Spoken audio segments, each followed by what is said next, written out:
أعوذ بالله من الشيطان الرجيم بسم الله الرحمن الرحيم وإن كادوا ليفتنونك عن الذي أوحينا إليك لتفتري علينا غيره وإذا لاتخذوك خليلا ولولا أن ثبتناك لقد كدت تركن إليهم شيئا قليلا إذا لأذقناك ضعف الحياة وضعف الممات ثم لا تجد لك علينا نصيرا আজকে সূরা বনী ইসরাঈলের 73 নম্বর আয়াত থেকে শুরু ইনশাআল্লাহ।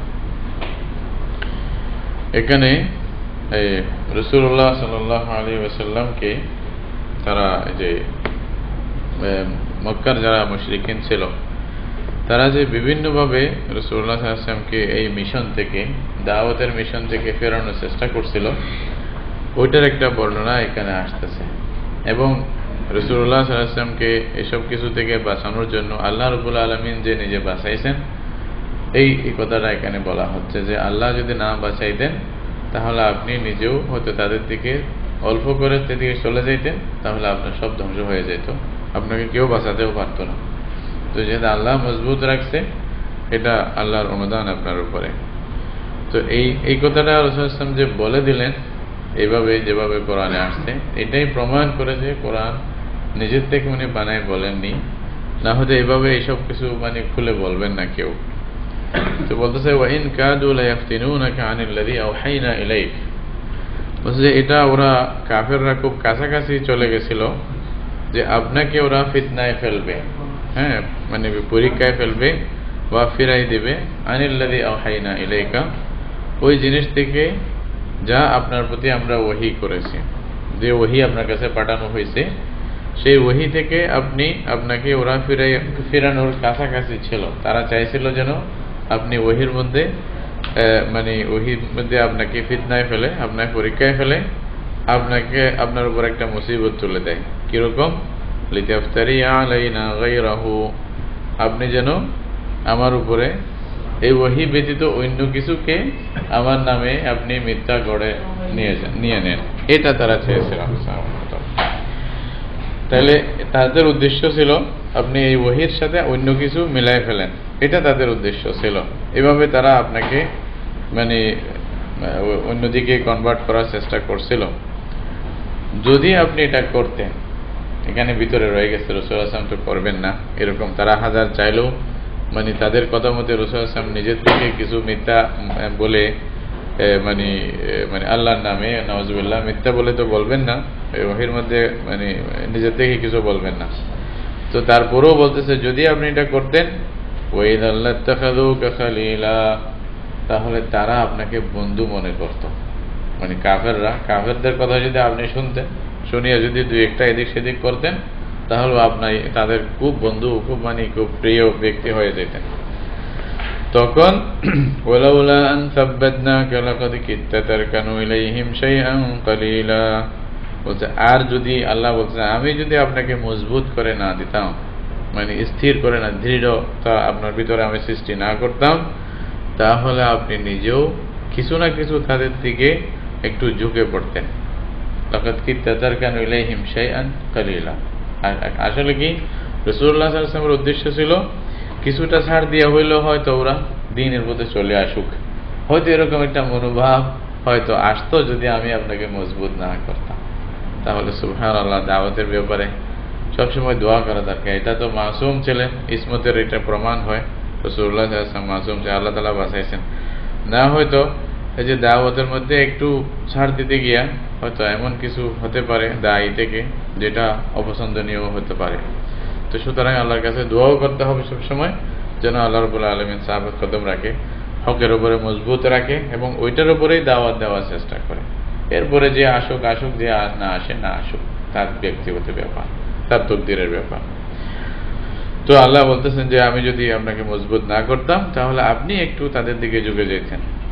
যদি ঝুঁকে যাইতেন তাহলে কি হইতো, এটা আল্লাহ বলতেছেন ইযান লা যাকনাকা দি'ফাল হায়াতি ওয়া দি'ফাল মামাত, বলছে তখন আমি আপনাকে দুনিয়ার ডবল এবং জীবনের ডবল এবং মৃত্যুর ডবল, অর্থাৎ এই দুনিয়াতেও আখিরাতেও ডবল আযাব দিতাম আপনাকে। সুবহানাল্লাহ, এটা রাসূলুল্লাহ সাল্লাল্লাহু আলাইহি ওয়াসাল্লামকে খেতাব করে বলা হচ্ছে লাদাবনাকা দুইফাল হায়াত ওয়া দুইফাল মামাত। অথচ দাওয়াতের কাজ করতেছেন সৈয়দুল আউয়ালিন ওয়াল আখিরিন, এইখানে যদি একটু 19-20 হয় আপনাকে আযাব ভোগ করতে হইতো এই কথাটা, তাহলে দায়ীদের বিরাট জিম্মাদারিও তো আছে, এখানে জিম্মাদারিও আছে, খুব হুঁশিয়ারের সহিত কাজ করতে হবে, চিন্তা ভাবনা করে করতে হবে। দাওয়াত না দিবে তাও হতে পারে না, একজন আলেম, একজন দায়ী, একজন মুবাল্লিগ, উনি যেহেতু আলম পড়ছে, ওনার এটা দায়িত্ব, জিম্মাদারি অন্য কাউকে পৌঁছাবে, দ্বীনের চর্চা করতে থাকবে, এটা হলো ওনার উপরে মানে জরুরি, এটা জিম্মাদারি আল্লাহ তাআলা দিয়েছেন। যতটুকু সম্ভব যদি না করে আল্লাহর কাছে জবাবদিহি করতে হবে যে কেন করলা না এটা। এই জন্য এই জিম্মাদারিও আমাদের বোঝা দরকার। আবার এটা আদায় করতে গিয়া এদিক সেদিক যেন না হয়, ওদিকেও খেয়াল রাখতে হবে। আর এখানে আরেকটা কথা বোঝা যায়, এটা হলো অবস্থা হিসাবে সাজাও বেড়ে যায়। যদি রাসূলুল্লাহ সাল্লাল্লাহু আলাইহি ওয়াসাল্লামের ব্যাপারে বলতে, যেহেতু মহান ব্যক্তিত্ব, আপনার থেকে কিছু হইলে ডবল আযাব দিতাম, এটা বলতে চান, তাহলে এখানে মানে খুব মানে স্পর্শকাতর বিষয় এবং মানে খুব মানে শঙ্কার বিষয় এবং খুব বেশি বেশি সতর্ক থাকার বিষয়। কারণ কি জানে, যারা বেশি মানে আল্লাহর নৈকট্য লাভ করবে, যারা কাছে আসতে চাইবে, তারা যদি ভুল করে শাস্তিও হয়তো বেশি হতে পারে, ডবল হতে পারে। দুই আয়াত থেকে ইঙ্গিত করা যাচ্ছে। সুম্মা লা তাজিদু লাকা আলাইনা নাসীরা, এরপরে আপনি আমার উপরে কোনো মদদগার আপনি খুঁজে পাইতেন না। আল্লাহ যদি আযাব দিবে, কে আপনাকে মদত করবে আল্লাহর বিরুদ্ধে? এরকম কেউ তো নাই মানে করার মতো। ওয়াইন কাদু লা ইস্তাফিজুনাকা মিনাল আরদি লিইখরিজু মিনহা, বলছে তারা তো এটারও কাছে ছিল যে আপনাকে বের করে দিবে জমিন থেকে। জমিন এখানে মক্কা থেকে বের করে দেওয়ার কথা বলা হচ্ছে, যে রাসূলুল্লাহ সাল্লাল্লাহু আলাইহি ওয়াসাল্লামকে মক্কা থেকে বের করে দেওয়ার যে প্ল্যান, মানে রাসূলুল্লাহ সাল্লাল্লাহু আলাইহি ওয়াসাল্লামকে হত্যা করে দেওয়ার অথবা মক্কা থেকে বিতাড়িত করে দেওয়ার যে প্ল্যান তারা করছিল, ওই প্ল্যানের কথা বলছে। তাদের তো এরকম খুব কাছাকাছি ছিল, তারা এটা করবে মানে প্ল্যান করছে আপনাকে বের করে দেবে। ওয়াইদাল লা ইয়ালবাসুনা খিলাফাকা ইল্লা কালিলা, বলছে যদি এটা হতো আগে থেকেই যা করতেছে এটা যদি আগে হয়ে যেত, তাহলে মনে রাখবেন আপনার পিছনে তারা বেশি দিন আর টিকতে পারত না, বেশি দিন থাকতো না। আসলেও থাকে নাই। হিজরতের পরপর রাসূল সাল্লাল্লাহু আলাইহি ওয়াসাল্লাম যখন বের হয়ে গেছেন, এর পরপরই দ্বিতীয় বছরেই বদরের যুদ্ধে কতগুলি মানুষ মানে মারা গেল কাফের। আবার উহুদের যুদ্ধে, এভাবে মানে প্রত্যেকটা যুদ্ধের মধ্যে যেভাবে গেল। আর অষ্টম হিজরিতে তো মক্কা পুরাই মুসলমানদের দখলে চলে গেল, তাদের আর কোনো মানে কিছু নেই, মানে তারা সমূলে বিনাশ হয়ে গেল কাফেররা। এটাই হয়েছে আসলে প্রত্যেক সব সময়। যে আল্লাহ তাআলা এটা বলতেছে নাকি সুন্নাতাম মান ক্বাদ আরসালনা ক্বাবলাকা মির রাসূলিনা, বলছে আপনার পূর্বে যত রাসূল আমি পাঠাইছি সমস্ত রাসূলদের ব্যাপারে যেটা আমার নিয়ম নীতি ছিল, তরিকা ছিল, পদ্ধতি, ওইটাই হয়েছে। ওয়ালা তাজিদু লিসুন্নাতিনা তাহওয়িলা, আল্লাহ বলছে আমার সুন্নতের মধ্যে কোনো পরিবর্তন নাই, কোনো নিয়ম, আল্লাহর যে নিয়ম, এই নিয়মের মধ্যে কোনো পরিবর্তন নাই। আগেকার জামানায় এরকম হয়েছে, যখন নবীরা আসতো, নবীদেরকে যখন ঘর থেকে বের করে দিয়েছে, এরপরে এই কওমের উপরে আল্লাহর পক্ষ থেকে আযাব আসে, এই কওমকে ধ্বংস করে দেওয়া হয়েছে। রাসূলুল্লাহ সাল্লাল্লাহু আলাইহি ওয়াসাল্লামের ব্যাপারেও তাই হয়েছে। তো এরপরে রাসূলুল্লাহ সাল্লাল্লাহু আলাইহি ওয়াসাল্লামকে আল্লাহ তাআলা কিছু ওইখানেই কিছু নামাজ ইত্যাদির কথা, যেহেতু এখানেই নামাজ ছিল, 5 ওয়াক্ত নামাজ মেরাজের মধ্যেই আল্লাহ তাআলা ফরজ করেছিলেন। তো ওইটাই বলতেছে আকিমিস সালাতা লিদুলুকিশ শামসি ইলা গাসাকিল লাইলি ওয়া কুরআনাল ফাজর, বলছে আপনি নামাজ প্রতিষ্ঠা করেন দুলুকিশ শামস, দুলুক যেটা এটা মানে সূর্য ঢলে যাওয়া আর কি, সূর্য ঢলে যাওয়া থেকে আপনি রাত্রের গভীরতা পর্যন্ত, অন্ধকার একটু মানে চতুর্পাশে ছায়া যাওয়া পর্যন্ত আপনি অবশ্যই কি করবেন, নামাজ পড়বেন। ওয়া কুরআনাল ফাজর, কুরআন শব্দ থেকে কেউ বলতেছে এখানে নামাজ উদ্দেশ্য, তাহলে ফজরের নামাজও পড়বেন। তাহলে দুলুকুশ শামস গাসাকিল লাইল বলে এখানে 4টা ওয়াক্ত বোঝানো হয়েছে। আসলে দুলুকুশ শামস বললে সূর্য ঢলে যাওয়া থেকে মানে রাত পর্যন্ত, তো সূর্য ঢলে যাওয়ার পরে জোহর হয়, এরপর আসর হয়। রাতের অন্ধকার বললে অন্ধকারের মধ্যে মাগরিব এবং ইশা হয়। তাহলে দুলুকুশ শামসের মধ্যে 2 ওয়াক্ত, গাসাকুল লাইলের মধ্যে আর 2 ওয়াক্ত, মানে জোহর আর আসর, গাসাকুল লাইলের মধ্যে মাগরিব এবং ইশা, এই 4 ওয়াক্ত। ওয়া কুরআনাল ফাজর, তারপরে ফজরের নামাজ। মানে সূর্য ওঠার আগে আগে। তাহলে গোয়াকে যেমন নাকি এই আয়াতের মধ্যে মানে ছোট্টভাবে আল্লাহ তাআলা 5 ওয়াক্ত নামাজের কথা বলে দিলেন, আপনি 5 ওয়াক্ত নামাজ পড়বেন। ইন্না কুরআনাল ফাজরি কানা মাশহুদা, বলছে ফজরের নামাজে এটা লোকেরা জমায়েত হয়, লোক না এখানে ফেরেশতারা জমায়েত হয়। মাশহুদ মানে হাজির থাকে ফেরেশতারা। হাদিসের মধ্যে আছে দিনের মধ্যে আল্লাহ তাআলা ফেরেশতাদের 2 দল ফেরেশতাদের ডিউটি থাকে। ফজরের নামাজে মানে দুনো দল একত্রিত হয়। একদল রাতে যারা ডিউটি করছে এরা ফজরের নামাজের পরে চলে যায়, এবং ফজরের নামাজে আরেক দল দিনের ডিউটির জন্য আসে। তো ফজরের জামাতে নামাজে দুজন শরীক থাকে, দুনো ফেরেশতা, এবং যারা ফজরে আসছে এরা আসর পর্যন্ত ডিউটি করে। তো আসরের নামাজের পরে ওরা চলে যাবে। তো আসরের নামাজের মধ্যে রাত্রে ডিউটি যারা করবে ওরা হাজির হয়ে যাবে। তো ফজরেও হাজির হয়, আসরেও হাজির হয়। তো যারা ফজর থেকে আসর পর্যন্ত ডিউটি করে তারা আল্লাহর কাছে গিয়া বান্দাদের হিসাব দেয়, এই যে ফজর থেকে আসর পর্যন্ত বান্দার কি অবস্থা ছিল, এবং আসর থেকে ফজর পর্যন্ত যারা ছিল তারা ফজরের পরে গিয়া আল্লাহর কাছে আবার হিসাব দেয়। তো যদি নামাজের মধ্যে বান্দা থাকে তখন আল্লাহর এই ফেরেশতারা যখন জিজ্ঞাসা করে আল্লাহ তাআলা যে আমার বান্দাদেরকে কি অবস্থায় হয়েছো, কাইফা তারাকতুম ইবাদি আবা কাইফা ওয়াজাদতুম ইবাদি, কি অবস্থায় পাইছিলা, কি অবস্থায় ছাড়ছো। তো তখন ফেরেশতারা এটাই আল্লাহর কাছে বলে যে আল্লাহ যখন আমরা গেছিলাম তখন তাদেরকে নামাজের অবস্থায় পাইছি, যখন আসতেছি তখনও নামাজের অবস্থায় পাইছি। এটা দৈনিক রিপোর্ট। এটা যদি দৈনিক রিপোর্ট এভাবে হতে থাকে তাহলে মাসিক রিপোর্ট তো ভালো হবেই, এরপরে বার্ষিক রিপোর্ট যে ভালো হবে এটা তো আর মানে চিন্তা করতে হয় না।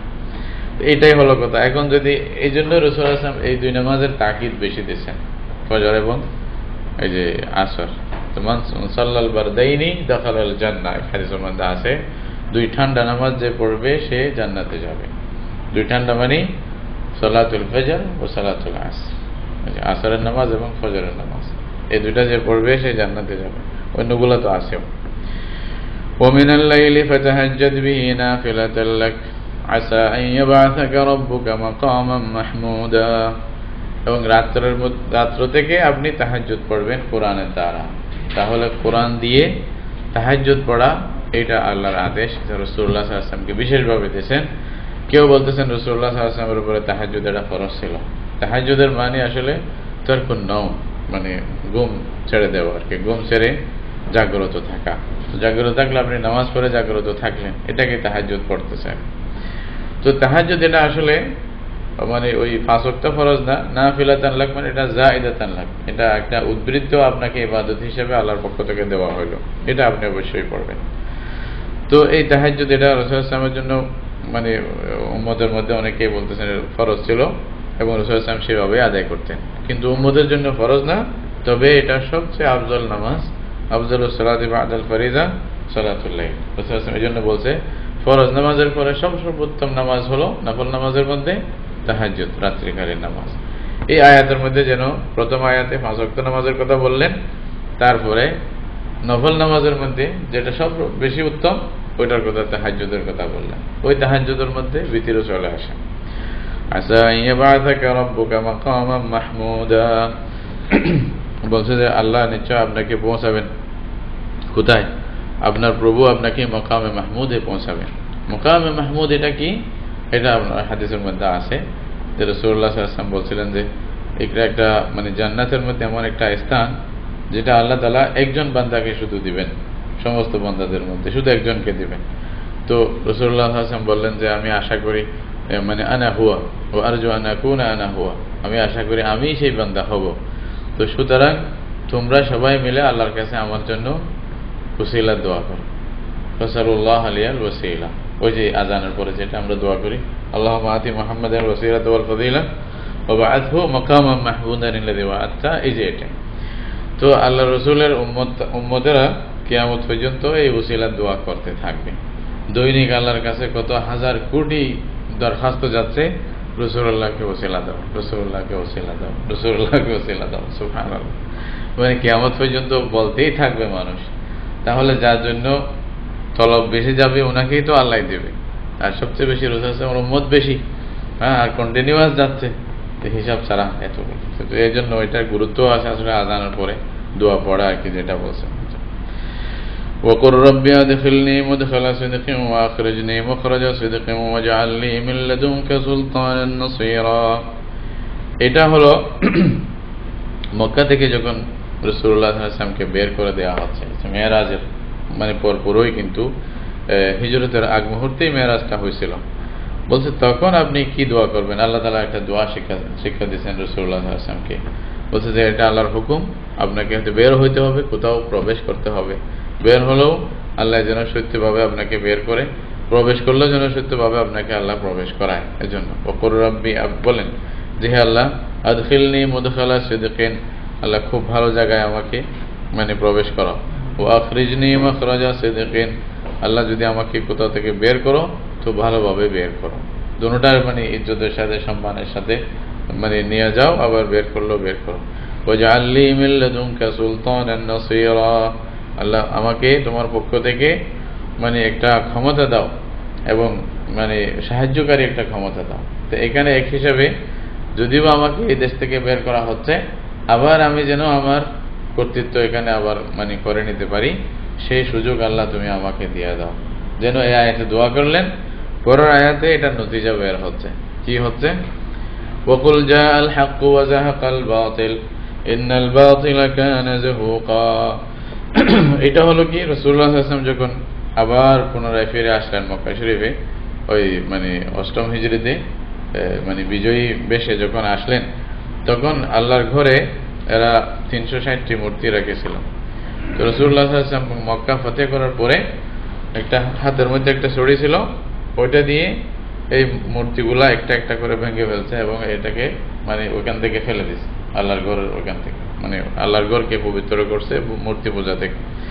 তো যখন এরকম ভাবে গোতা দিয়ে যখন ফেলতেছিল, তখন এই আয়াতটা রাসূলুল্লাহ সাল্লাল্লাহু আলাইহি ওয়াসাল্লাম বলতেছিল ওয়াকুল জাআল হাক্কু ওয়া যাহাকাল বাতিল, আপনি বলেন যে হক চলে আসছে, বাতিল মানে চলে গেছে, বাতিল রহিত হয়ে গেছে। ইন্নাল বাতিলা কানা যাহুকা, এই যে বাতিল সবসময় তো বরবাদী হবে, এটা কোনোদিন তার কোনো উত্থান হবে না, সে প্রতিষ্ঠা পাইতে পারে না। এরপরে কোরআনের কথা, যে কোরআন মানে আল্লাহ তাআলা নাযিল করছে, বা যে কোরআনই আসল হেদায়েতের মেন মানে চাবিকাঠি, অথবা যেটা আসল মেন উদ্দেশ্য, ওই কোরআন সম্পর্কে বলতেছে। ওয়া নুনাজ্জিলু মিনাল কুরআনি মা হুয়া শিফাউন ওয়া রাহমাতুল লিল মুমিনিন, আল্লাহ বলছেন যে আমি কোরআন যে নাযিল করি এটা তাদের জন্য শিফা এবং ওয়া রাহমাতুল লিল মুমিনিন, ঈমানদারদের জন্য এটা রহমত। ওয়ালা ইয়াজিদুল যালিমিনা ইল্লা খাসারা, বলছে কিন্তু আল্লাহ তাআলা এটার দ্বারাই, কোরআনের দ্বারাই যারা ঈমানদার তাদের তো ফায়দা হয়, তাদের তো শিফাও হয়, তাদের তো রহমত হয়, দয়া হয়। কিন্তু যারা কাফের, যারা এই কোরআনকে যারা মানে না, তাদের জন্য ক্ষতি ছাড়া আর কিছু হয় না, তাদের ক্ষতি বাড়া। তো কেউ একটা মেসাল দিচ্ছে বৃষ্টি দিয়ে, বৃষ্টি যেমন আল্লাহর পক্ষ থেকে আসে, তো বৃষ্টির দ্বারা যেখানে মানে এই যে খেতি আছে অথবা শস্য শ্যামলা আছে, ওইখানে যখন বৃষ্টি পড়ে ওইটা আরো বেড়ে যায়, আরো সৌন্দর্য তার বেড়ে যায়, ফুলের মধ্যে, গাছের মধ্যে, তারপরে ক্ষেতের মধ্যে, এটা আরো বেড়ে যায়, বৃদ্ধি পায়, বরকত হয়। ওইটা যদি লবণাক্ত পানিতে পড়ে, ওটার লবণ বেড়ে যায়। ওইটা যদি কোনো একটা টয়লেটে পড়ে, ওইটার গন্ধ বেড়ে যায়। তো মানে একই বৃষ্টি কিন্তু তাসির পার্থক্য, যেটার প্রভাব ভিন্ন ভিন্ন। এটাকে এরকম কোরআন, এটা আল্লাহর পক্ষ থেকে, আল্লাহর কালাম, এটা রহমতের জন্য নাযিল হয়, কিন্তু এটা যদি ভালো অন্তরে পায় তাহলে এটা তারা উপকৃত হয়। ওয়াইদা তুলিয়াত আলাইহিম আয়াতুহু যাদাতহুম ঈমানা, আল্লাহ তাদের ঈমান বাড়ায় দেয়। আর যদি কাফের হয়, বাস তাদেরকে আল্লাহ তাআলা মানে ক্ষতি ছাড়া আর কিছু তাদের বাড়ে না, আরো বেশি ক্ষতি হয়, আরো তারা কোরআন থেকে উপহাস করে ইত্যাদি করে আরো ক্ষতি বেড়ে যায়, তাদের কোনো ফায়দা হয় না। এটা এই জন্য না যে আল্লাহ তাআলা বাধ্য করছেন তাদেরকে, বরং তাদের অভ্যাসের কারণে, তাদের আদতের কারণে, তাদের মানে কর্মফলের কারণে এরকম হয়েছে। وَإِذَا أَنْعَمْنَا عَلَى الْإِنسَانِ أَعْرَضَ وَنَأَىٰ بِجَانِبِهِ وَإِذَا مَسَّهُ الشَّرُّ كَانَ يَئُوسًا। এটা মধ্যখানে কোরআনের নিয়ম, এটা যে কোরআন আসলে কোনো একটা বিষয় নিয়ে যে সম্পূর্ণ মানে ইত্যাদি বর্ণনা করবে তা নয়, মধ্যখানে নসিহত আসবে, মধ্যখানে আবার আসবে, আবার চেঞ্জ হবে। এটাই তো কোরআন, এটাই তো মুজিজা, মানে আল্লাহর কালাম। এটা কোনো মানুষের কথা না যে তরতিব দিয়ে লিখবে, কোরআন সম্পর্কে যা আছে সব একসাথে লিখলাম, এরকম না। এটা মানুষের বানানো না, এটা আল্লাহর বানানো। তো এটা বলার সাথে সাথে আল্লাহ বলতেছেন, সুতরাং যে মানুষেরা মানে কোরআনকে এখনো মানতেছে না বা বুঝতেছে না বা বুঝার চেষ্টা করতেছে না, তো এটা হলো আল্লাহর নিয়ামত ছিল। যে আল্লাহর নিয়ামত যখন তাদেরকে দেয়, আল্লাহ বলছে যখন আমি তাদের নিয়ামত দেই মানুষকে, আ'রাদা, সে মুখ ফেরাই ফেলে, ওয়া নাআ বিজানিবিহি, এবং সে এক পক্ষে চলে যায়।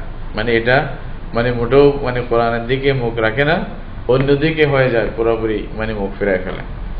ওয়া ইযা মাসসাহু আশ-শাররু কানা ইয়াউসা, আর যখন তাকে কোনো ক্ষতি ধরে, কোনো অসুবিধা হয়, কষ্টে পড়ে যায়, তখন খুব আফসোস করে, খুব মানে হতাশ নৈরাশ হয়ে যায়। হায়রে কি হয়ে গেল, মানুষের এই অবস্থা। নিয়ামত দিলে মুখ ফিরে ফেললো, আর মুসিবত হইলে হায়রে আমার কি হইল, এই অবস্থা মানুষের।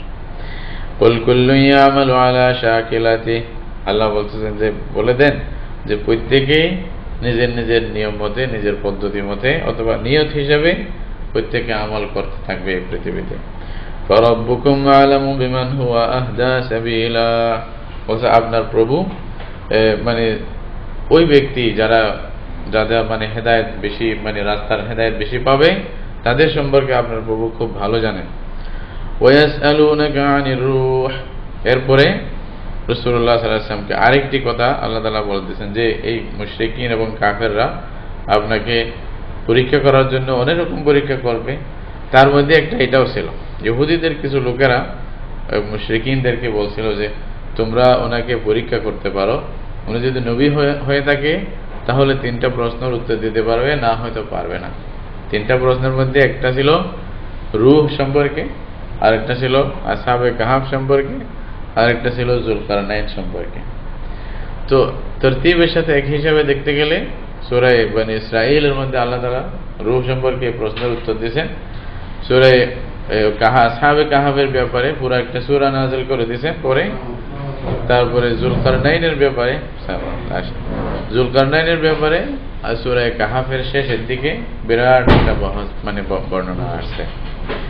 তো এই 3টা প্রশ্ন যেটা মুশরিকিনরা করছিল রাসূলুল্লাহ সাল্লাল্লাহু আলাইহি ওয়াসাল্লামের কাছে, ওইটার উত্তর দেওয়া হচ্ছে। দেখেন, আপনাকে রূহ সম্পর্কে প্রশ্ন করবে, তারা মুশরিকিনরা ইহুদিদের কথা ধরে আসার পরে তো রাসূলুল্লাহ সাল্লাল্লাহু আলাইহি ওয়াসাল্লাম বলছেন কি, বলছে যে তোমরা প্রশ্ন করছো, বলছে আমার 3টা প্রশ্নের উত্তর দিবেন। তো রাসূল করিম সাল্লাল্লাহু আলাইহি ওয়াসাল্লাম হঠাৎ করে কি বললেন, বলছে ঠিক আছে আমি কালকে তোমাদেরকে বলে দেব। বুঝছেন, মানে এই 3টা যখন প্রশ্ন করছে বলছে যে কালকে বলবো তোমাদেরকে। এখন কালকে বলবো বলছেন, কিন্তু ইনশাআল্লাহ বলেন নাই। এই জন্য আল্লাহ তাআলা ওহী বন্ধ করে দিয়েছে। এখন রাসূলুল্লাহ সাল্লাল্লাহু আলাইহি ওয়াসাল্লাম বারবার ওরা আসতে বলছে যে কই আমার ওদের প্রশ্নের উত্তর কই। এখন রাসূলুল্লাহ সাল্লাল্লাহু আলাইহি ওয়াসাল্লাম বারবার আসমানের দিকে দেখে এখন কিছু বলতে পারে না। তো মানে একদিন গেছে, 2 দিন গেছে, কোনো উত্তর নাই। কি হলো, বারবার আসমানের দিকে তাকায়, কোনো ওহী আসে না, হঠাৎ বন্ধ হলো কেন? এখন আবু জাহালের মানে আবু লাহাবের স্ত্রী, এরা মানে হয়েছে কি একটা সুযোগ পাইছে, বলছে যে মোহাম্মদের রব ছেড়ে দিছে, নাউযুবিল্লাহ মিন যালিক, এই মারাত্মকভাবে তাহানা দিচ্ছে। এক তো ওহী আসতেছে না, এই জন্য রাসূলুল্লাহ সাল্লাল্লাহু আলাইহি ওয়াসাল্লামের এমন কষ্ট হয়েছে যেন নিজেকে নিজে ধ্বংস করে দেবে, এরকম অবস্থা হয়েছে। কি ঘটনা কি? আবার ওদিকে অন্য কেউ তাহানা দিতেছে, মানে তিরস্কার করতেছে, এটা আরো সহ্য হচ্ছে না। খুব মানে ছেলের মতো মানে একটা বল্লম মারার মতো কষ্ট হচ্ছে রাসূলুল্লাহ সাল্লাল্লাহু আলাইহি ওয়াসাল্লামের কাছে। এরপরে কিছুদিন পরে আল্লাহর পক্ষ থেকে আবার ওহী চালু হয়েছে, কিন্তু চালু হয়েছে যে আল্লাহ তাআলা মানে 2 রকমের কথা বলছে। একটা মায়া মমতা যেটা, সেটাও বলছে, ওয়াদ-দুহা ওয়াল-লাইলি ইযা সাজা মা ওয়াদ্দাআকা রাব্বুকা ওয়া মা ক্বালা। আল্লাহ বলে দিচ্ছে না, আপনার প্রভু আপনাকে ছাড়েন নাই, আপনার সাথে কোনো শত্রুতা নাই, কোনোদিন হবে না। এটা মিথ্যা কথা যারা কাফেররা বলতেছে। হ্যাঁ, নিয়ম হলো কি, লা তাকুলান্না লিশাইইন ইন্নী ফাইলুন যালিকা গাদান ইল্লা আন ইয়াশা আল্লাহ। বলছে আপনাকে এটা ভুল হয়েছে, এটা যেন না হয়। কোনো ব্যাপারে মানে হঠাৎ করে আপনি বলবেন যে আমি কালকে করব, আপনি কেমনে করবেন? ইনশাআল্লাহ বলার পরেই বলবেন। ইনশাআল্লাহ বললেন না কেন? এটাই ছিল উনি রাসূলুল্লাহ সাল্লাল্লাহু আলাইহি ওয়াসাল্লামকে আল্লাহ রাব্বুল আলামিন এভাবে শিক্ষা দিয়েছেন। ইনশাআল্লাহ বলবো, মানে সামনের জন্য, ফিউচারের জন্য আর কি। ইনশাআল্লাহ আগে বলতে পরেও বলতে পারেন, তাতে অসুবিধা নেই। মানে ভবিষ্যতের কোনো বিষয়ে আপনি ইনশাআল্লাহ বলেই বলবেন, ইনশাআল্লাহ আমি করব অথবা আমি করব ইনশাআল্লাহ, দুটোটা বলতে পারেন, আগে পরে অসুবিধা নেই। ওটা মানে কেউ বলতেছে মানে 40 দিন, 1 সপ্তাহ, 2 সপ্তাহ, এরকম বেশি দিন না, আসলে হয়তো কিছুদিন, হয়তো সপ্তাহখানেক ছিল। কেউ 3 বছরও বলছে, ফতরাতুল ওয়াহিদ জমানা, কিন্তু এইটা না, এটা আরেকটা আসলে শুরুটা এটা। তো বারহাল বেশি দিন না, হয়তো মানে 1 সপ্তাহ বা 40 দিন বা তার কাছাকাছি এরকম। ওইটা শুরুতে, এটা এখানে না। তো এরপরে 3টা ওহী, মানে 3টা প্রশ্নের উত্তর আল্লাহ রাব্বুল আলামিন একের পর এক দিয়েছেন। এখানে প্রথম প্রশ্ন যেটা ছিল ইহুদিদের পক্ষ থেকে বা মুশরিকদের পক্ষ থেকে রূহ সম্পর্কে, এটার উত্তর এখানে দেওয়া হচ্ছে। ওয়ায়াসআলুনাকা আনির রূহ, বলছে ওরা আপনাকে রূহ সম্পর্কে জিজ্ঞাসা করবে, যে মানুষের রূহ, এটার বাস্তবতা কি, হাকিকত কি। তো আল্লাহ রাব্বুল আলামিন এটার উত্তর দিচ্ছেন, কুলির রূহু মিন আমরি রব্বি, আপনি বলে দেন যে রূহ এটা তো আমার রবের একটি আদেশ। এখানে মানে কেউ এটার বাস্তবতা বলতে পারবে না। রূহ এমন জিনিস যে আমরা বুঝবো না, এটা একটা খুবই সূক্ষ্ম বিষয়। এটা যতক্ষণ থাকে বুঝি যে আছে, যতক্ষণ চলে গেছে বললাম যে রূহ নাই। এই ছাড়া আর আমাদের বোঝার কোনো উপায় নেই আসলে। তো এই জন্য আল্লাহ তাআলা আবার বলতেছেন যে এটা শুধু তুমি এটাই বলে দাও, এটা আল্লাহর একটি আদেশ, আল্লাহর আমর। আল্লাহর আমর আসলে অনেক বড় জিনিস, কারণ এটা একটা মানে বাল্ব আল্লাহ হয়তো জ্বালায় রাখছে, এটার সাথে হয়তো খুব সূক্ষ্ম একটা সম্পর্ক আছে, যেটা অনেক দূর থেকে একটু মানে চাপ দিলে এখানে জ্বলে ওঠে, আর যদি ওটা বন্ধ করে দেয় এটা অন্ধকার হয়ে যায়। তো এরকম ভাবে মানুষের শরীরের মধ্যে রূহটার সম্পর্ক এরকম, এটা আসল রিমোট কন্ট্রোল, এটার কন্ট্রোল আল্লাহর হাতে। সমস্ত মানুষের রূহ মানে কলব, অন্তর, এগুলা সব আল্লাহর কন্ট্রোলে আছে। তো আল্লাহ তাআলা যারটা রাখতে চায় রাখে, যারটা নিতে চায় নিয়ে যায়, কেউ কিছু করতে পারে না এখানে, মানে কারো কোনো মানে হাত নাই। হাজার মানে মানুষ বললেও কেউ কিছু করার মধ্যে কোনো শক্তি মানুষের মধ্যে নাই। তো এই জন্য আল্লাহ বলতেছেন যে এখানে অন্য লম্বা কথা না বলে কুলির রূহ মিন আমরি রব্বি, এটা আমার প্রভুর একটি আদেশ। আল্লাহ যখন যেতে চায় দিতে পারে, এর চেয়ে বেশি মানে তোমরাও জানো না, আমিও জানি না। আবার সাথে সাথে আল্লাহ বলে দিয়েছেন ওয়া উতিতুম মিনাল ইলমি ইল্লা কালিলা, বলছে তোমাদেরকে যে জ্ঞান দেওয়া হয়েছে এটা তো খুব স্বল্প জ্ঞান, এই জ্ঞানের ভিত্তিতে তোমরা সবকিছু জানবে এটা তো হতে পারে না। হ্যাঁ, তো যদি রূহ আমরা যদি পুরো বুঝতে না পারি রূহর হাকিকত, তো রূহর মানে যে সৃষ্টিকর্তা খালেক ওনাকে পুরোপুরি কেমনে বুঝবো, এটাও সম্ভব না। আসলে কি আল্লাহ রাব্বুল আলামিন আমাদের দিমাগ যেটা সৃষ্টি করছে বোঝার জন্য মানুষের, এটাও একটা সীমিত, মানে এটাও একটা পরিমাপ আছে। ওই সীমিত পরিসর যতটুকু দিছে অতটুকুর মধ্যেই থাকে, এর বাইরে যেতে পারে না। এর বাইরে যদি চিন্তা করতে যায় হয়তো এই দিমাগ ফেটে যাবে, ওটা এই দিমাগের ভিতরে আসবেই না, এটা আয়ত্তের বাহিরে। এটাই আল্লাহ তাআলা বুঝাইছে আর কি। সবকিছু বোঝার চেষ্টা করলে তুমি তোমার অস্তিত্ব হারিয়ে ফেলবে, এরকম হবে। ওই যে ব্যাঙের মতো হবে, যেটা ষাঁড়ের মতো হতে চাইছিল, নিজের অস্তিত্ব হারিয়ে গেছে, আমি এত হব না কেন ওইটা। তো সব জায়গায় সবকিছু চলে না, অনেক জায়গায় এই যে বাস আত্মসমর্পণ করা ছাড়া আমাদের কোনো উপায় থাকে না, এটাই তো মানুষ হিসাবে। ওয়ালাইন শিনা লানাযহাবান্না বিল্লাযী আওহাইনা ইলাইক, আল্লাহ বলতেছেন যে আল্লাহ যে তোমাদেরকে যতটুকু জ্ঞান দিছে, যা দিছে, অল্প যা দিছে, এটাই শুকরিয়া করো। আল্লাহ চাইলে তো তোমাদের এটা থেকেও মাহরুম করতে পারত, এটাও তোমাদের ছিনিয়ে নিত, কি করতা? কিছুই জানতা না। ওয়ালাইন শিনা, যদি আমি চাইতাম, লানাযহাবান্না বিল্লাযী আওহাইনা ইলাইক, যে ওয়াহি তোমাদের কাছে আমি পাঠাইছি ওইটাও আমি নিয়ে যেতাম, চিনিয়ে নিতাম। সুম্মা লা তাজিদু লাকা বিহি আলাইনা ওয়াকিলা, আপনি আমার মানে আমাদের উপরে মানে এই মানে জ্ঞান আবার ফিরে আনার জন্য আপনার জন্য কোনো ওয়াকিল মানে কোনো পক্ষপাতিত্বকারী কোনো ব্যক্তিকে আপনি পাচ্ছেন না, মানে পাইতেন না। আপনার সহযোগী করা মানে সহযোগিতা করেনওয়ালা এরকম কাউকে আপনি পাইতেন না। ইল্লা রাহমাতাম মির রাব্বিক, একমাত্র আল্লাহর রহমত ছাড়া। আল্লাহ যদি দয়া করে দেয় তাহলে পাইবেন, না হয়তো পাইবেন না। ইন্না ফাদলাহু কানা আলাইকা কাবীরা, বলছে আল্লাহর ইহসান আপনার উপর অনেক বড়। এটা রাসূলুল্লাহ সাল্লাল্লাহু আলাইহি ওয়াসাল্লামের বৈশিষ্ট্য, একটা স্পষ্ট বলা হচ্ছে ইন্না ফাদলাহু কানা আলাইকা কাবীরা, আপনার উপরে আল্লাহর বড় ইহসান আছে। এরপরে মধ্যখানে এই কথাটা বলার পরে কোরআনের প্রসঙ্গ আল্লাহ তাআলা আবার বললেন। এটা মানে কোরআনের প্রসঙ্গ মানে মধ্যে কথাটা আসছিল, তো তারপরে বলছে কুল্লা ইন ইসতামাতিল ইনসু ওয়াল জিন্নু আলা আন ইয়াতু বিমিথলি হাযাল কুরআন লা ইয়াতুনা বিমিথলি ওয়ালাউ কানা বা'দুহুম লিবা'দিন যাহিরা। বলছে আপনি বলে দেন যদি ইনসান এবং জিন সবাই একত্রিত হয়ে যায় আলা আন ইয়াতু বিমিথলি হাযাল কুরআন, এরকম একটি কোরআন তারা নিয়ে আসা অথবা সৃষ্টি করা অথবা বানানো, হ্যাঁ এরকম একটি কালাম তাদের থেকে তারা রচনা করার জন্য যদি জিন ইনসান সবাই এক হয়ে যায়, একবার শুরু থেকে শেষ পর্যন্ত সমস্ত জিন ইনসান যদি মিলে কাজ করে, লা ইয়াতুনা বিমিথলিহি, আল্লাহ বলতেছেন যে না এরকম কোরআনের মতো, কোরআন তো পারবেই না, কোরআনের মতো একটা কালাম যদি বানাইতে চায় তাও সবাই মিলে পারবে না। এটা আল্লাহর চ্যালেঞ্জ।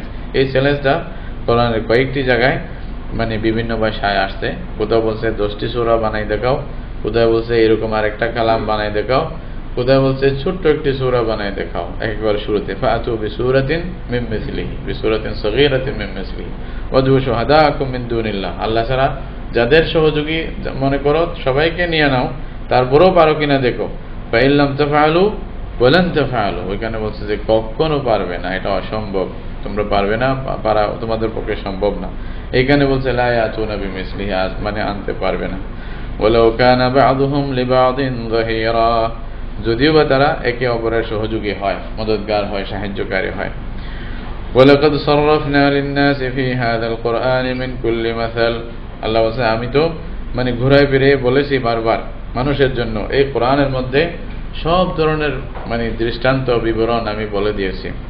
ফাআবা আকতারুন নাসি ইল্লা কুফুরা, মানুষ কিন্তু নাশুকরি ছাড়া আর কিছু মানে নাই, বলছে না কুফরি করবে, তারপরেও মানে নাই, এত বলার পরেও বলছে যে সে মানে অস্বীকার করতেই আছে। ওয়াকালু লান নুমিনা লাকা, এখন ওই যে রাসূলুল্লাহ সাল্লাল্লাহু আলাইহি ওয়াসাল্লাম যে মুজিজাত তারা চাইছিলেন বিভিন্ন, আপনি নবী হইলে কি কি করবেন, এইটার কয়েকটা বর্ণনা আল্লাহ তাআলা এখানে দিচ্ছেন।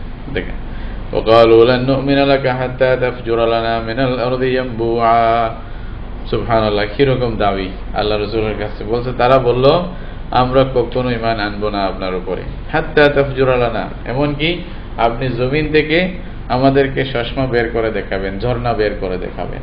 মানে আপনি বলবেন হঠাৎ করে জমিন থেকে ঝর্ণা বের হবে। ঝর্ণা কেন বলতেছে, আরবদের কাছে পানির ঝর্ণার খুব মূল্য ছিল, যদিও ভাই বর্তমান জমানা হয়তো আমরা এটা মূল্য বুঝতেছি না, মানে যেখানে সেখানে পানির ব্যবস্থা আছে, এই জন্য তখনকার যুগে পানি কোথাও পাইলে ওরা মানে যেখানেই পানি সেখানেই আশেপাশে মানে পরিবেশ গড়ত এবং ওইখানেই মানে নিজেরা থাকার জন্য বাসস্থান শুরু করে দিত। পানি শেষ হয়ে গেলে আবার মানে গাঠটি গোটা বেঁধে অন্য জায়গায় চলে যেত, যেখানে পানি ওইখানে আবার তালাশ করে রাখত। তো এটাই ছিল তাদের অবস্থা। এই জন্য বলতেছে আপনি যদি এরকম এই মাটি থেকে যদি একটা ঝর্ণা বের করতে পারেন তাহলে আমরা ঈমান আনবো, অন্যথা আনবো না। সুবহানাল্লাহ, এই এক দাবি। আর অন্য কেউ কি বলতেছে, আও তাকুনা লাকা জান্নাতুম মিন নাখিলিন ওয়া ইনাবিন, সুবহানাল্লাহ, দেখেন সব মানে মুফতফায়ে ফেলবে। বলছে অথবা আপনার জন্য আপনার জন্য বাগান হয়ে থাকবে, এটা এখানে খেজুর থাকবে এবং আঙ্গুর থাকবে, ফাতুফাজ্জিরাল আনহারা খিলালাহা তাফজিরা, এর মধ্যখানে আপনি নাহার প্রবাহিত করবেন, নালা যেন চলতে থাকে, পানি চলতে থাকে। এটাই তারা বড় নিয়ামত মনে করতো, আসলে এর চেয়ে বেশি তাদের চিন্তাও ছিল না। এই জন্য আল্লাহ তাআলা ওইটাই ওদের ইয়ে হিসাবে বলতেছেন। অথবা আও তুসকিতাস সামাআ কামা জাআমতা আলাইনা কিসাফান আও তাতিয়া বিল্লাহি ওয়াল মালাইকাতি কাবিলা, সুবহানাল্লাহ, মানে শেষ নাই দাবির। অথবা বলে যে আপনি আসমান মানে ছেড়ে আসমানকে মানে ভেঙে নিয়ে আসেন আমাদের কাছে টুকরো টুকরা করে, অথবা আল্লাহকে এবং ফেরেশতাদেরকে আমাদের সামনাসামনি খাড়া করে দেন, তাইলে আপনি ঈমান আনবো, না ঈমান আনবো না। ইন্না লিল্লাহ, কত মারাত্মক কথা বলছে। আরো আছে, আও ইয়াকুনু লাকা বাইতুম মিন যুখরুফিন, অথবা যদি স্বর্ণের ঘর যদি আপনার সাথে একটা স্বর্ণের ঘর হয়, এমনিই বনে যাবে স্বর্ণের ঘর, ওইখানে আপনার পিছু পিছু ঘুরবে, তাহলে আমরা ঈমান আনবো না, আনবো না। আও তারকা ফিস সামা, অথবা আপনি যদি আসমানে উপরে ছড়তে পারেন, সুবহানাল্লাহ, মানে মারাত্মক। মানুষ এগুলোকে আজীব, মানে কি চাইতো মানুষ আল্লাহর নবীর কাছে। আও তারকা ফিস সামা, আসমানে আপনি চড়ে যাবেন। আবার তা যে আসমানে যে উপরে উঠছেন এটাও আমরা মানবো না। তো কখন মানবো, ওয়ালান নুমিনা লিরুকিকা, আপনি যে আসমানে চড়ে গেছেন এটাও মানব না, হাত্তা তুনাজ্জিলা আলাইনা কিতাবান নাকরাউ, আসমান থেকে কিতাব আনতে হবে যেটা আমরা পড়তে জানি। বলছে কুল সুবহানা রাব্বি, আজিব, এরপরে সুবহানাল্লাহ না বলার কি বলবে, বলেন আল্লাহু আকবার। বলছে আল্লাহ, আমার আল্লাহ সব কিছু দেখে পবিত্র। হাল কুনতু ইল্লা বাশারার রাসূলা, আল্লাহু আকবার। রাসূল সাল্লাল্লাহু আলাইহি ওয়াসাল্লাম একবার হাসিত বলতে বলো, আরে কি তোমরা তালাশ করতেছো আমার থেকে, আমি তো এরকম কোনো শক্তিশালী কিছু নয়, আসল শক্তি তো কার কাছে? আল্লাহর কাছে। এই মুজিজাত দেওয়া এসব কিছু তোমরা যা চাচ্ছ এটা আল্লাহর চাহিদার উপরে, আল্লাহ যখন চায় তখন দেন, আল্লাহ চাইলে দেন, না চাইলে দেন না। তো যতটুকু আমার কথা, আমি তো একজন মানুষ, আমি তো একজন রসুল, তা আমি কি এটা তোমার দাবি বলছি যে আমি এটা করতে পারবো? বলছে এটা তো নয়, এটা কোনোদিন সম্ভব না। ওমা মানা'আন নাস আন ইউমিনু ইয জাআহুমুল হুদা, আল্লাহ বলছেন যে রাসূল সাল্লাল্লাহু আলাইহি ওয়াসাল্লাম যে বলছেন আমি তো মানুষ, আমি তো একজন রসুল, সুতরাং আমি এত বড় কাজ তোমরা যে দাবি করতে সেটা কেমনে করব? এটা আল্লাহ চাইলে দিবে, না হয়তো না দিবে, এটা আমার হাতে নাই, এটা আমার ব্যাপার না। ওমা মানা'আন নাস আন ইউমিনু ইয জাআহুমুল হুদা, মানুষের কাছে যখন হেদায়েত আসছে তখন মানুষকে হেদায়েতের উপর ঈমান আনা থেকে আর কিছু বাধা দেয়নি, শুধু এটাই বাধা দিয়েছিল কি, ইল্লা আন ক্বালু আবআসাল্লাহু বাশারার রাসূলা, বলছে তারা কি বলছে যে আল্লাহ কি একজন বশরকে, একজন মানুষকে রসুল হিসাবে পাঠাইলেন? মানে একজন মানুষ যে খানা খায়, যে বাজারে যায়, আমাদের সাথে থাকে, তার স্ত্রী আছে, বাচ্চা আছে, ঘুমায়, তারপর আবার জাগ্রত হয়, এটা আর কি, এই মানুষকে নবী বানাইছে, এটা কেমন হয়? এটা কাফেরদের, তখন মুশরিকিনদের চিন্তা ছিল, বা অমুসলিমদের যেটা চিন্তা ছিল যে মানুষ নবী হতে পারে না, তাই না? মানুষ কেমনে নবী হবে? সেম চিন্তাটা যুগ যুগ ধরে অনেক আজ পর্যন্ত চলে আসছে উল্টা হিসাবে। কি বলছে? নবী মানুষ হতে পারে না, দুটোটা নতিজা একটাই। নবী মানুষ হতে পারে না বললে যে নতিজা, মানুষ নবী হতে পারে না যা মনে করছিল, নতিজা একটাই, এটা চিন্তা। সুতরাং আল্লাহ যখন চাইবে মানুষকে নবী বানাইতে, কে বাধা দিবে? এটা আল্লাহ কিরকম সুন্দর বলতেছেন, দেখেন, কুল্লু কানা ফিল আরদি মালাইকাতুন ইয়ামশুনা মুতমাইন্নিন, আল্লাহ বলতেছে আচ্ছা আপনি বলে দেন, যদি দুনিয়াতে, পৃথিবীতে সবাই ফেরেশতা হয়ে যাইতো, তোমরা যেরকম বলতেছো যে মানুষ কেন পাঠাইলো, বলছে আল্লাহ বলছে যদি সবাই ফেরেশতা হতো, ইয়ামশুনা মুতমাইন্নিন, বড় আরামসে দুনিয়াতে চলতো, লানাজ্জালনা আলাইহিম মিনাস সামাই মালাকার রাসূলা, আল্লাহ বলছে আমি তাদের জন্য আসমান থেকে ফেরেশতাকে রাসূল হিসাবে পাঠাইতাম, লানাজ্জালনা আলাইহিম মিনাস সামাই মালাকান রাসূলা। তো যেহেতু দুনিয়াতে ফেরেশতারা বাস করে না, তো ফেরেশতারা যদি বাস করতো, আল্লাহ বলছে আমি ফেরেশতাকে নবী হিসাবে পাঠাইতাম, কিন্তু যেহেতু ফেরেশতা বাস করে না, সুতরাং ফেরেশতা কেন পাঠাবো? মানুষ বাস করে দুনিয়াতে, মানুষকে নবী হিসাবে আমি পাঠাইছি। তারপরে কুল কাফা বিল্লাহি শাহীদাম বাইনি ওয়া বাইনাকুম, এরপরে বলতেছেন আপনি বলে দেন যে আল্লাহই যথেষ্ট, সাক্ষী হিসাবে আমার মধ্যে আর তোমাদের মধ্যে, এটা যদি তোমরা না মানো তাহলে আমার আর কিছু করার নেই। ইন্নাহু কানা বিইবাদিহি খাবীরাম বাসীরা, আল্লাহ নিজের বান্দাদের ব্যাপারে খুব বেশি খবর রাখেন, খুব বেশি জানেন, দেখেন, আল্লাহ সবকিছু দেখেন, সবকিছু খবর আল্লাহর কাছে আছে। এরপরে এই জন্যই বলতেছে ওমাই ইয়াহদিল্লাহু ফাহুয়াল মুহতাদ, আল্লাহ যাকে হেদায়েত দিবে সেই রাস্তা পাবে। ওমাই ইউদলিল ফালান তাজিদ লাহুম আউলিয়া মিন দুনি, আর যাকে আল্লাহ হেদায়েত দিবে না, যাকে পথভ্রষ্ট করবে, অর্থাৎ যার নিজের কর্মফলের কারণে যে পথভ্রষ্ট হয়ে যাবে, ফালান তাজিদ লাহুম আউলিয়া মিন দুনি, তার জন্য তোমরা কোনোদিনও আল্লাহ ছাড়া অন্য কোনো মদদগার তার জন্য পাবে না। আর কেউ তাকে সাহায্য করে, তাকে মুসিবত থেকে দূর করবে, এরকম কেউ নেই। ওয়া নাহশুরুহুম ইয়াওমাল কিয়ামাতি আলা ওয়ুজুহিহিম আময়ান ওয়া বুকমান ওয়া সুম্মা, আল্লাহ বলতেছেন যে তাদেরকে কিয়ামতের দিন আমি যে জমা করব, নিয়ে আসব, হাসর করব, আলা ওয়ুজুহিহিম, তারা মুখ নিচে হয়ে তারপরে তারা হাঁটতে থাকবে, কিরকম? উমিয়ান, অন্ধ, ও বুকমান, তাদের মুখ বুবা থাকবে, ও সুম্মান, বধির অবস্থায় থাকবে, মাওয়াহুম জাহান্নাম, তাদের ঠিকানা হবে একমাত্র জাহান্নাম। কুল্লামা খাবাত জিদনাহুম সাইরা, এর কি অবস্থা হবে? জাহান্নামে যাওয়ার পরে বলছে খাবাত মানে আসলে মানে একটু নিস্তেজ হয়ে যাওয়া আর কি। ওই জাহান্নামের আগুন যেহেতু একটু কম হবে, আল্লাহ বলছে আমি আবার তাকে প্রজ্বলিত অবস্থা আবার বাড়াই দেব, তার প্রজ্বলন অবস্থাটা আবার বাড়াই দেব, আবার জ্বলে উঠবে। এইভাবেই হতে থাকবে, তাদের উপরে আযাব হতে থাকবে যারা মানে নাই তাদের জন্য। কেন? যালিকা জাযাউহুম বিআন্নাহুম কাফারু বিআয়াতিনা, এটা হলো তাদের বদলা এজন্যই যে তারা আল্লাহ বলছে আমার আয়াতকে, আমার মানে নিদর্শনগুলোকে অস্বীকার করছে। ওয়াকালু আইযা কুন্না ইযামান মুরফাতান আইন্না লামাবউসুনা খালকান জাদীদা, এরা বলছে যে যদি যখন আমরা হাড্ডি হয়ে যাব, যখন আমরা একেবারে চুরমাচুর হয়ে যাব, আমাদের শরীরের কোনো অংশ বাকি থাকবে না, হ্যাঁ চূর্ণ বিচূর্ণ হয়ে যাব, কি তখন কি আমরা নতুন ভাবে আবার পুনরুত্থান আমাদের হবে, আমাদেরকে উঠানো হবে? এই কথার তারা বলছে। এটার বদলা হিসেবে তাদেরকে এই আযাবে রাখা হচ্ছে যে হ্যাঁ তোমরা যেটা অস্বীকার করতেছিলা দেখো ওটা তোমাদের নিজের চোখে দেখো। আওয়ালাম ইয়ারাউ আন্নাল্লাহ আল্লাযী খালাকাস সামাওয়াতি ওয়াল আরদা কাদিরুন আলা আন ইয়াখলুকা মিছলাহুম, বলছে তারা কি জানে না, তারা কি চোখে দেখতেছে না, আবার তাদের কি চিন্তা নাই, চিন্তা ভাবনা নাই, বুঝতেছে না কি আন্নাল্লাহ আল্লাযী খালাকাস সামাওয়াতি ওয়াল আরদ, যে আল্লাহ আসমান এবং জমিন সৃষ্টি করেছেন, যিনি এটা সৃষ্টি করতে মানে সক্ষম। কাদিরুন আলা আন ইয়াখলুকা মিছলাহুম, আয় আল্লাহ তো তাদের মতো আবার নতুন করে বানানোর উপরেও আল্লাহ শক্তিশালী, তাই না? ওয়াজআলা লাহুম আজালান লা রাইবা ফি, তাদের জন্য আল্লাহ এমন একটা নির্ধারিত সময় দিবেন যেটাতে কোনো সন্দেহ নেই। ফাআবা যালিমুনা ইল্লা কুফুরা, বলছে যারা সীমা লঙ্ঘনকারী, জালেম, অত্যাচারী, এরা মানে কুফরি ছাড়া আর কিছু বুঝে না, অস্বীকার ছাড়া আর কিছু বুঝে না। বাবা তারা আবার আল্লাহর কথাকে অস্বীকার করছে। কুল লাউ আনতুম তামলিকুনা খাযাইনা রাহমাতি রাব্বি ইযা লামসাকতুম খাশিয়াতাল ইনফাক ওয়া কানাল ইনসানু কাতুরা, বলছে আপনি বলে দেন যদি তোমরা মানে আল্লাহর রহমতের, আমার রবের রহমতের খজিনা ভান্ডার যদি মালিক হয়ে যাইতা, মানে তোমাদেরকে যে আল্লাহ খাইতে দিচ্ছে এটা তো তোমরা শুকরিয়া আদায় করা দরকার যে আল্লাহ তোমাদেরকে নিয়ামত খুলে দিচ্ছে।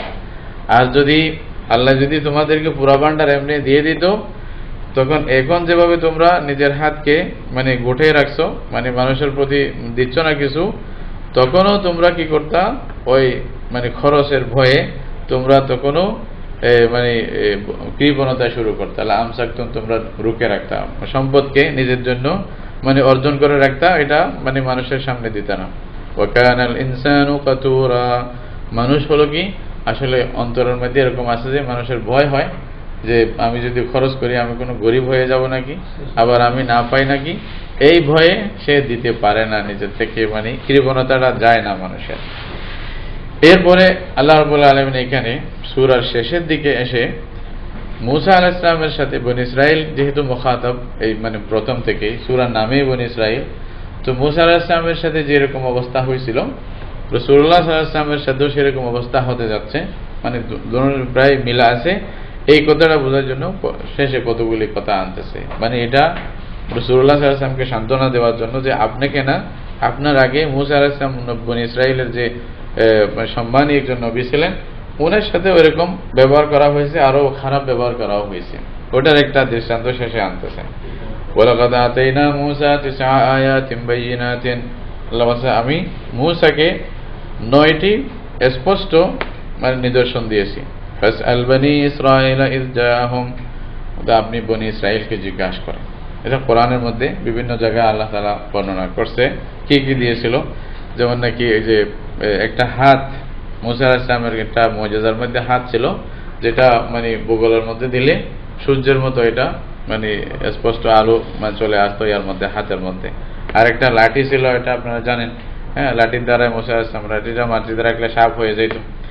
এইভাবে মূসা আলাইহিস সালামের মানে পরবর্তীতে তাদের উপরে যে আযাব আসছিল আল্লাহর পক্ষ থেকে, দুর্ভিক্ষ আসছিল, তাদের ফসল কম হয়ে যেত। এরপরে তুফান আসছে তাদের উপরে, তারপরে ওই যে জারাদ বলতেছে ঠিড্ডি, মানে এগুলা সব জায়গায় মানে খানা খাইতে নিয়েছে, খানার প্লেটের মধ্যে সব ঠিড্ডিতে ভর্তি, এবং খাবে কেমনে? ঠিড্ডি মানে ওই যে একটা ছোট ফড়িং আর ওইটা দিয়ে আল্লাহ আযাব দিয়েছে। তারপরে মানে যেটাকে বলে আর কি উকুন, হ্যাঁ উকুন দিয়ে আল্লাহ তাদেরকে আযাব দিয়েছে। হ্যাঁ এরপরে ব্যাং দিয়ে আল্লাহ আযাব দিয়েছে। এমনকি রক্ত দিয়ে আল্লাহ আযাব দিয়েছে, এটাও হয়েছে তাদের উপরে, সবগুলি আসছে। প্রায় এই 9টা জিনিসের কথা, কেউ কেউ এখানে ভিন্ন অন্য কিছু মানে মুজিজাও বলা হয়েছে। তো মোটমাট 9টি নিদর্শন মূসা আলাইহিস সালামকে আল্লাহ বলছে আমি দিয়েছিলাম। আপনি বনি ইসরাইলকে জিজ্ঞাসা করেন, ইসজাআহুম, যখন তাদের কাছে এটা আসছিল, ফাকাল লাহু ফিরআউন ইন্নী লাআযুন্নুকা ইয়া মূসা মাসহুরা, তখন ফিরআউন মূসা আলাইহিস সালামকে কি বললেন, আমি মনে করি হে মূসা তোমার উপরে জাদু হয়েছে। এইটা ফিরআউন বলছিল তখনও, মানে এত আয়াত আসার পরেও তারপরে শেষ পরিণতি কি হয়েছে, আল্লাহ মানে নিদর্শন তো অনেক দিছে, তারপরে শেষ পরিণতি হয়েছে কি, ওরা সবাই শেষে বলে যে আপনার উপরে জাদু হয়েছে, আপনি জাদু করতেছেন, নাউজুবিল্লাহ। বলছে আপনাকেও যদি এরকম আমি নিদর্শন সবগুলি দিই, তারপরেও আপনাকে এটাই বলবে যে আপনি জাদু করছেন, এটা আর কিচ্ছু বলবে না, এটাই নতিজা। সুতরাং এটার দ্বারা ওইটার পিছনে পড়ার দরকার নেই। তো মূসা আলাইহিস সালাম কি বলছেন, قال لقد علمت ما أنزل هؤلاء إلا رب السماوات والأرض بصائر।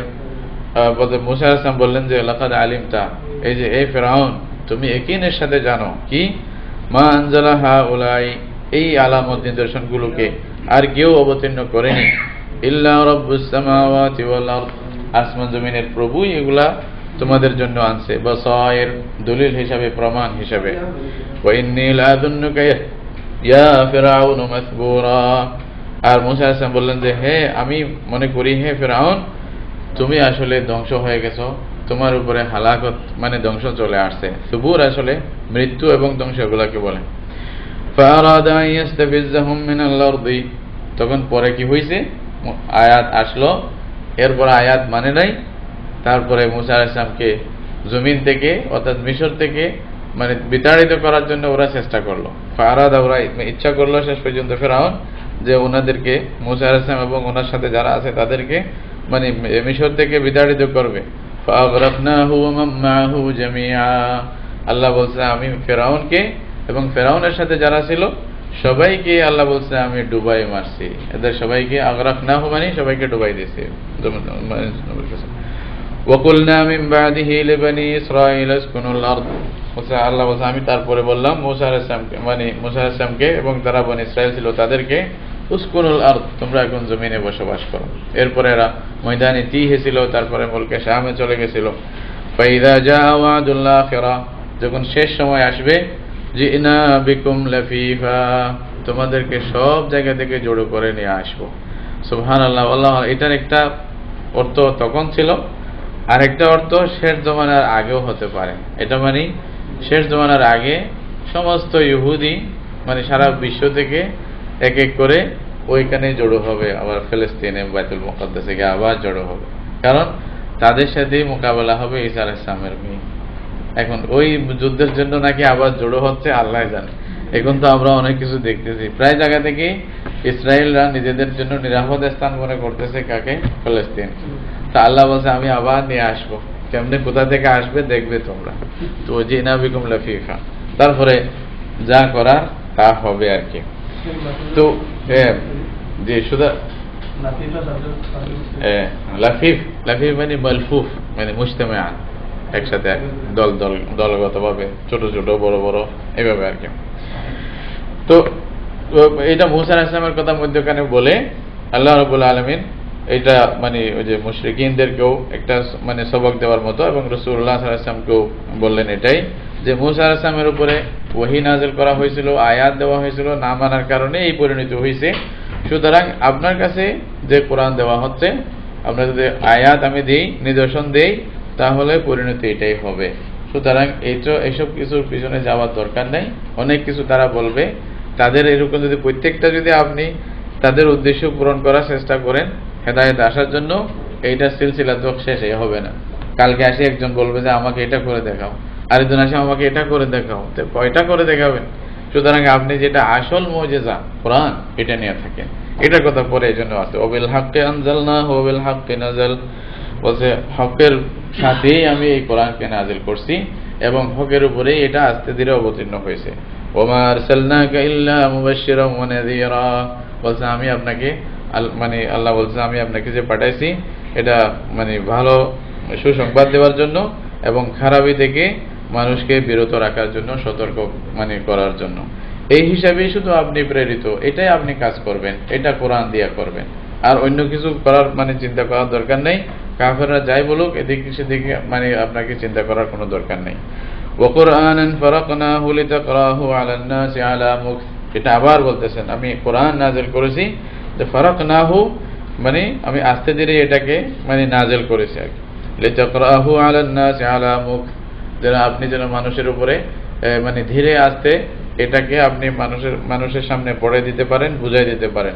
ওয়া নাযালনাহু তানজিলা, আল্লাহ বলেন আমি এটাকে ধাপে ধাপে এটাকে আমি নাজিল করেছি। তানজিল যেটা উলামায়ে কেরামরা জানবেন, এটা খাসিয়ত হলো কি আস্তে ধীরে একটা জিনিস একের পর এক নাজিল হওয়া, এটা বাবা তাফসীরের খাসিয়ত হিসাবে। তো বলছে কুল আমিনু বিহি আও লা তুমিনু, এখন এরপরে বলছে যে সুতরাং আপনি কোরআন আপনাকে দেওয়া হয়েছে, এদিক সেদিক যাওয়ার চিন্তা নাই, কোরআন নিয়ে আপনি কাজ করেন। আপনি বলে দেন মন চাইলে ইমান আনো, মন চাইলে ইমান না আনো, খাল্লি বাল্লি, এরকম কথা আর কি। কুল আমিনু আও লা তুমিনু, আপনি বলে দেন যে ইমান আনো মন চাইলে, আও লা তুমিনু মন চাইলে ইমান আনিও না। এটা মানে খুব একটু শক্ত মজবুত কথা আর কি, হকের মধ্যে মজবুত থাকতে হবে শেষ পর্যন্ত। এটাই আপনার যেটা দায়িত্ব আদায় করার পরে না হলে এটা তার দোষ। ইন্নাল্লাযীনা উতুল ইলমা মিন ক্বাবলিহি, বলছে যে সমস্ত লোকদেরকে মানে এদের পূর্বে ইলম দেওয়া হয়েছিল, ইযা ইউতলা আলাইহিম ইয়াখিরুনা লিল আযকানি সুজদা, বলছে তাদেরকে যখন মানে কোরআন মানে বা কিতাব তেলাওয়াত করা হতো তখন তারা মানে থুড়িকে নিচে করে আল্লাহর কাছে সিজদার জন্য পড়ে যেত, মানে থুড়িকে নিচে করে সিজদার জন্য পড়ে যেত, মানে সিজদার মধ্যে সিজদারত হয়ে যেত। তারা বুঝতো যে আল্লাহর কালাম, এটার মধ্যে অনেক বড় মানে রহস্য, বড় কিছু বিধান আছে, বড় মানে বিষয় আছে মানুষের বোঝার জন্য। এটা বুঝে, এটার মহত্ব মর্মার্থ বুঝে তারা সিজদায় মানে রত হয়ে যেত। ওয়া ইয়াকুলুনা সুবহানা রাব্বিনা, আর তারা বলতো যে মানে আমাদের প্রভু মানে পবিত্র। ইন কানা ওয়াদু রাব্বিনা লামাফউলা, ইন মানে এখানে ইন্নাহু নিশ্চয় আল্লাহর ওয়াদা, আমাদের রবের ওয়াদা অবশ্যই হয়ে থাকবে, মানে হবেই হবে, বাস্তবায়ন হবেই, এখানে কোনো মানে সন্দেহের অবকাশ নেই। ওয়া ইয়াখিরুনা লিল আযকানি ইয়াবকুনা ওয়া ইয়াজিদুহুম খুশুআ, আবার কথাটা আল্লাহ রিপিট করতেছেন, তারা মানে থুড়িকে নিচে করে তারা পড়ে যেত সেজদার জন্য এবং কান্না করত, এবং তাদের মধ্যে যে মানে খুশু বেড়ে যেত, অর্থাৎ নম্রতা, আল্লাহর কাছে নত হওয়া, এই জিনিসটা তাদের মধ্যে বেড়ে যেত। এরপরে কাফেররা আরো কিছু যা অভিযোগ করছিল, তার মধ্যে একটা অভিযোগ এটাও ছিল যে আপনারা নাকি বলছেন যে এক খোদার মানে এক খোদার দাওয়াত দিবেন, তাওহীদের দাওয়াত দিচ্ছেন, একদিকে আবার আল্লাহকে ডাকেন, আবার অন্যদিকে রহমান রহিমকেও ডাকেন। তা আসলে রহমান রহিম সম্পর্কে তাদের ধারণা ছিল না, তারা মনে করতো এটা আরেকটা হয়তো মাহবুদ, কারণ তারা তো বেশি মাহবুদ নিয়েই ব্যস্ত ছিল এবং অভ্যস্ত ছিল। এই জন্য যখন এই নাম দেখছে বলছে যে তাহলে আরেকটা, তো এটা বলতেছে যে আল্লাহ তাআলা বলছে আরেকটা না, সব মিলে একটা। আল্লাহর বিভিন্ন নাম আছে আর কি, বলে আল্লাহ রহমান, বলছে তোমরা মন চাইলে আল্লাহ বলো, অথবা মন চাইলে তোমরা রহমান বলো। আইয়াম্মা তাদউ ফালাহুল আসমাউল হুসনা, যেটাই তোমরা ডাকবে, আল্লাহর অনেক আসমায়ে হুসনা আছে, বিভিন্ন নাম আছে, আল্লাহর গুণাবলী অনেক আছে, যেগুলা 99টি নামের কথা হাদিসের মধ্যে আছে। এছাড়াও আরো অনেক নাম আল্লাহ রাব্বুল আলামিন ভালো সিফত থেকে হয়তো কেউ যদি আবিষ্কার করে বলে তাতেও অসুবিধা নেই, যেরকম উলামায়ে কেরামরা বলতেছেন। তো ফালাহুল আসমাউল হুসনা, আল্লাহর আসমায়ে হুসনা আছে, এগুলোর জন্য কিতাব আছে, এগুলোর ব্যাখ্যা আছে অনেক, যেগুলো পড়লে আপনারা বুঝবেন। তো সুতরাং মানে যে কোনো একটা নাম দিয়ে ডাকলেই মানে কোনো অসুবিধা নাই, এটা আল্লাহকেই ডাকা হবে, এক আল্লাহকে ছাড়া অন্য কাউকে ডাকা হচ্ছে না। তোমরা মনে করতেছো যে হয়তো মানে আরেকটা মাহবুদ আরেকটা না, মাহবুদ একটাই, এটার হয়তো বিভিন্ন নাম আছে, রহমান আছে, রহিম আছে, সব আল্লাহকেই বলা হচ্ছে। ওয়ালা তাজহার বিসলাতিকা ওয়ালা তুখাফিত বিহা ওয়াবতাগি বাইনা যালিকা সাবিলা, এই আয়াতে মানে দেখা হচ্ছে প্রায় সময় ওই যে নামাজের সাথে সাথে মানে তাওহীদের সাথে সাথে নামাজের কথাটা বারবার আসতেছে। তো বলতেছে আপনি নামাজকে নিয়ে বেশি জোরেও বলবেন না আর বেশি ছোট করেও বলবেন না, হ্যাঁ, দুটোটার মধ্যখানে থাকবেন নামাজের ব্যাপারে। কেউ অনেক সময় হতো কি খুব জোরে আওয়াজ করতো, জোরে আওয়াজ করলে হয়তো কি মুশরিকরা এটা নিয়ে তিরস্কার করতো, আর বেশি ছোট করলে হয়তো সাহাবায়ে কেরামরা নামাজের মধ্যে আওয়াজ শুনতো না, তো আল্লাহ তাআলা বললেন যে মধ্যখানে বলো, যে বেশি বড় করেও লাভ নাই, বেশি ছোট করারও দরকার নাই, মধ্যখানে মধ্যম পন্থা অবলম্বন করে এটা বলো, ওয়াবতাগি বাইনা যালিকা সাবিলা, মধ্যখানে। ওয়াকুল আলহামদুলিল্লাহিল্লাযী লাম ইয়াত্তাখিয ওয়ালাদা, আর বলে দেন যে আল্লাহর জন্য সমস্ত তারিফ, সমস্ত প্রশংসা, যে আল্লাহ লাম ইয়াত্তাখিয ওয়ালাদান, যিনি কোনো ছেলে গ্রহণ করে নাই, যার কোনো সন্তান নেই। ওয়ালাম ইয়াকুল লাহু শারীকুম ফিল মুলক, আর রাজত্বের মধ্যে, ক্ষমতার মধ্যে আল্লাহর কোনো শরীক নেই। ওয়ালাম ইয়াকুল লাহু ওয়ালিয়্যুম মিনাজ-যুল ওয়াকাব্বিরহু তাকবীরা, অর্থাৎ কোনো দুর্বলতার কারণে আল্লাহর কোনো মদদগার এরকমও নাই, নাউজুবিল্লাহ, আল্লাহ তো কোনো দুর্বল না। সুতরাং আল্লাহর তাকবীর, তোমরা আল্লাহর বড়ত্ব বর্ণনা করতে থাকো। এই বলে এখানে আল্লাহ তাআলা বয়ান শেষ করলেন। সুবহানাকাল্লাহুম্মা ওয়া বিহামদিকা আশহাদু আল্লা ইলাহা ইল্লা